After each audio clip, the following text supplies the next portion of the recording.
just by taking a simple pill? It's real, and it may soon be possible for humans. Doctors finding a compound in red wine that could slow the aging process. So how does it work? Joining us now, Fox News medical contributor, Dr. Jennifer Ashen. Good morning, Doc. Good morning, Megan. All right, so we knew that red wine was good for us. They told us that many times, good for your heart, etc. But it can slow the aging process. It can add years to your life. Right, so this is potentially really exciting if you think about it. I mean, some people might not want to extend their life by 20 years into old age, but most people probably would. And what this has to do with is the so-called French paradox, which is the theory or the question that scientists have been looking at now for almost 20 years as to why French people who consume relatively high amounts of red wine and a diet that's high in fat have a lower incidence of heart disease than, say, we do in this country. And they found that the miracle compound is something called resveratrol, which is found in grapes, the skins of grapes actually, and found in high quantities in red wine. And now, of course, it's only a matter of time until scientists have been able to put that into pill form. They've already studied it in animals, so it's only a matter of time until it comes to us. And that's the deal. So inspired by that French paradox, these doctors got together and started studying to see, well, eventually they started studying resveratrol, and they found that this compound in red wine is so healthy for you that it literally can expand your lifespan 20 years or more, and not just any 20 years, but healthy years. It postpones disease. That's right. However, if you were just to drink red wine and forget the pill, you'd have to drink 1,000 bottles a day? Right, and let's be clear, we're not recommending that, obviously. That does not expand your lifespan. No, it doesn't.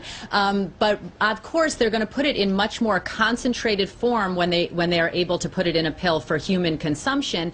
But they found that the compound in the pill actually activates a gene that is then responsible for slowing the aging process. And it's doing everything from preventing diseases to fighting types of infection that are implicated in aging and the diseases that come with aging. So again, they've already studied it in yeast, then they moved on to mice, and soon it'll go into clinical trials, and we might be able to actually purchase this for our use. Right, so it's not like they're just giving you an extra 20, 30 years. It's that they're actually managing to keep you chronologically younger, physically younger, right, for a longer period of time, because your body, when it hits 80, will be more like that of a 60-year-old in terms of disease, correct? Correct. And the other thing that I think we have to keep in mind is that whenever they isolate one particular gene or one particular compound that's linked to a very broad spectrum of disease or clinical manifestations, we say, we really have to take it with a grain of salt, because obviously there are other factors that come into play,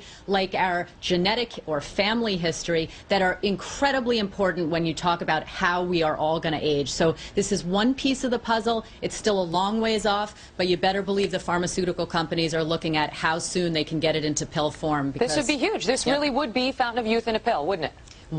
As I said, one piece of the puzzle, but a very, very important one. It's really incredible that it's working on the mice. Yeah. And they're saying that right now the only thing that exists that's anything like it are these extreme calorie restriction diets that some people go on to try to prolong their lifespans. That works as well. But absolutely. If you want to eat, go ahead and do that and wait for the pill. Well, remember, I always say if something sounds too good to be true, sometimes it can be. And the other interesting thing we can't forget is that, you know, the French are kind of known for their joie de vivre, or love of living. And, you know, part of what you enjoy when you sip a glass of red wine with your friends is the whole social interaction. So we don't want to lose track of that. We want to keep our minds and our social lives as healthy as our cells inside our body. Good call. Plus, if we can get 4 months of vacation a year like they have, I'm sure we're going to be really happy. Can't hurt. Dr. Jennifer Ashen, thank you so much.